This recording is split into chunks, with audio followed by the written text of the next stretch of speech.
Di Belanda, seorang perawat pernah dianggap sebagai pembunbun berantai yang membunbun pasien-pasiennya secara diam-diam. Namanya muncul di berita, wajahnya dikenal seluruh negeri, dan ia dipenjara dan dicap sebagai monster. Namun bertahun-tahun kemudian banyak fondasi kasus tersebut mulai runtuh dan dunia dihadapkan pada pertanyaan yang jauh lebih menakutkan daripada kasus pembunbunan itu sendiri. Hai guys, balik lagi di Kamek Cerita.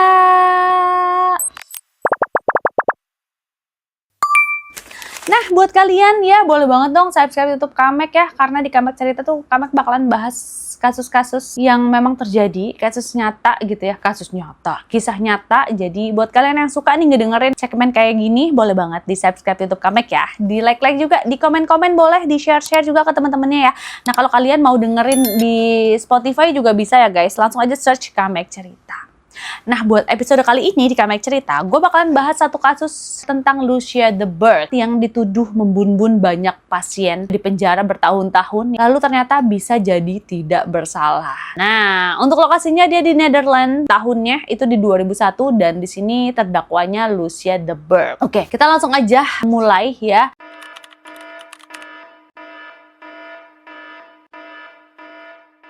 Bayangin nih, lo lagi bekerja ya sebagai perawat. Setiap hari tuh masuk rumah sakit, merawat pasien, menjalani shift panjang, lalu pulang seperti biasa ya. Namun suatu hari polisi datang dan mengatakan bahwa terlalu banyak pasien meninggal ketika kamu sedang bertugas. Awalnya terdengar seperti kebetulan yang aneh, tetapi semakin banyak orang yang melihat polanya dan semakin besar kecurigaan muncul. Lalu di sini media mulai memberitakan namamu. Jadi rekan kerja tuh mulai menjauh dan jaksa mulai membangun kasus. Dan perlahan seluruh negara mulai percaya bahwa kamu adalah seorang pembunbun berantai yang menyamar sebagai tenaga medis.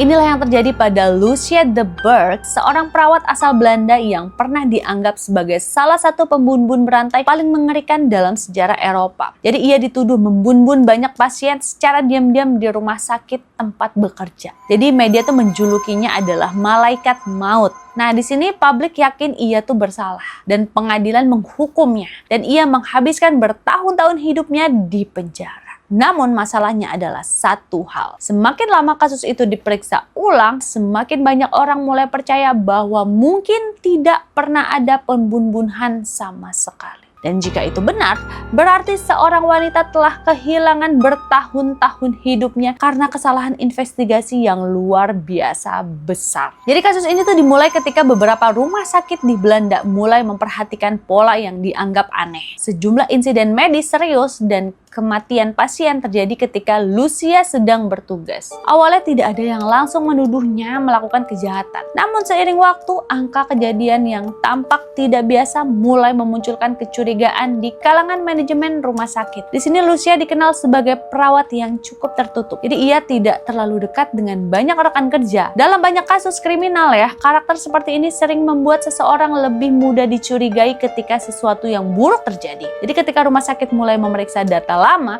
mereka menemukan bahwa Lucia hadir dalam sejumlah insiden medis yang dianggap mencurigakan. Dan dari sinilah ya, semuanya mulai bergerak ke arah yang jauh lebih besar. Pihak berwenang mulai menyelidiki lebih dalam. Semakin banyak kasus kematian pasien diperiksa ulang, nama Lucia terus muncul dalam berbagai laporan shift kerja. Bagi banyak orang, pola tersebut terlihat terlalu mencolok untuk dianggap kebetulan. Jadi di sini media Belanda mulai meliput kasus ini secara besar-besaran dan publik perlahan diyakinkan ya bahwa mereka mungkin sedang melihat seorang pembunbun berantai yang bekerja di balik seragam perawat. Nah, gambaran yang muncul sangat mengerikan. Jadi seseorang tenaga medis yang seharusnya menyelamatkan nyawa justru dituduh mengakhiri hidup pasien secara diam-diam. Narasi itu tuh menyebar dengan cepat ya, dan semakin sering diulang, semakin banyak orang mempercayainya. Dan ketika kasus masuk ke pengadilan, jaksa membangun argumen bahwa terlalu banyak kejadian mencurigakan terjadi saat Lucia sedang bekerja.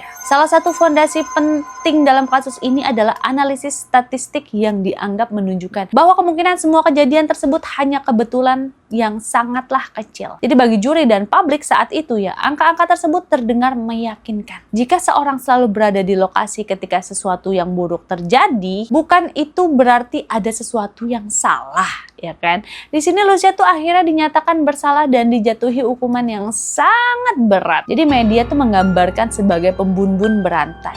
Dan masyarakat percaya kasusnya itu telah selesai. Dan seorang perawat kini resmi dianggap sebagai monster.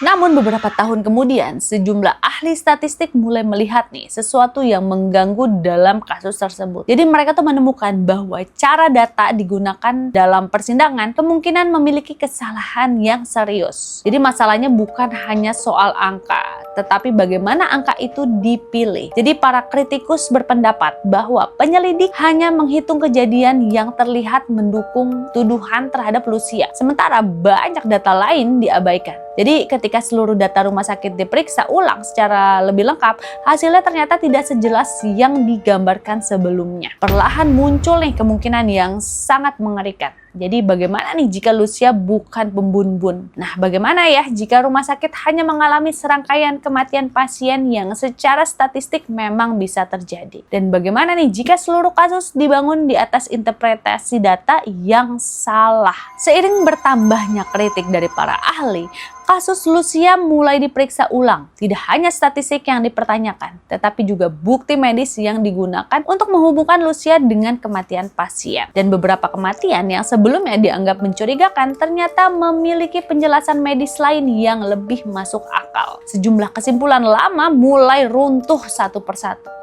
Semakin nih banyak ahli independen yang terlibat, semakin besar keraguan muncul. Dan untuk pertama kalinya sejak divonis, publik mulai mempertanyakan nih, apakah mereka telah menghukum orang yang salah? Bertahun-tahun setelah dipenjara, pengadilan akhirnya membatalkan vonis terhadap Lucia. Ia dibebaskan dan namanya dipulihkan. Perubahan ini tuh mengejutkan Belanda, karena kasus yang sebelumnya dianggap sangat jelas ternyata mungkin merupakan salah satu kesalahan hukum terbesar dalam sejarah negara tersebut. Jadi lo bayangin ya situasinya ya.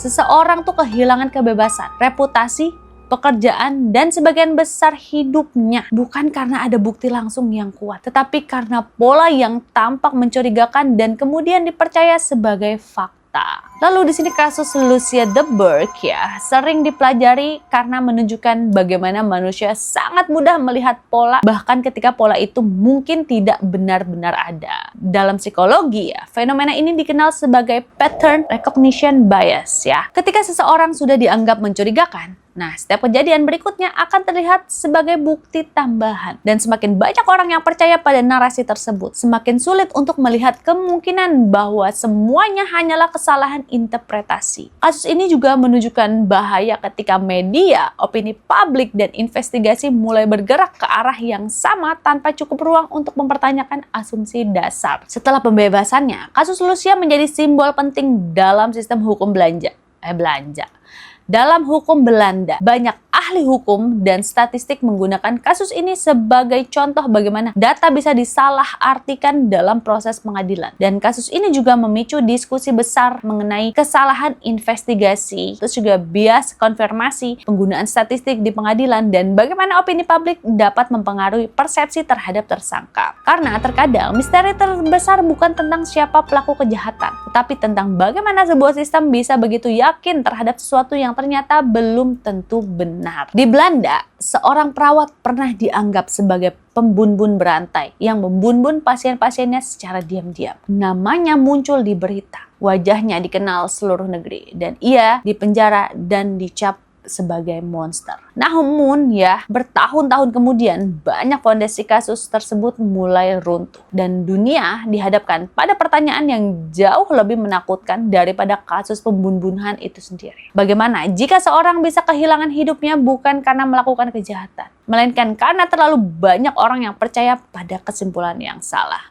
Kasus Lucia de Burgh hingga hari ini masih dikenang sebagai salah satu kisah paling kontroversial dalam sejarah kriminal Belanda. Bukan karena jumlah korbannya dan bukan karena kekerasannya, tapi karena kemungkinan bahwa orang yang dihukum atas semua itu mungkin sebenarnya tidak pernah melakukan pembunuhan sama sekali. Nah guys ya, oke, sekian Kamek Cerita episode kali ini. Buat kalian yang belum subscribe YouTube Kamek, boleh banget di subscribe ya guys.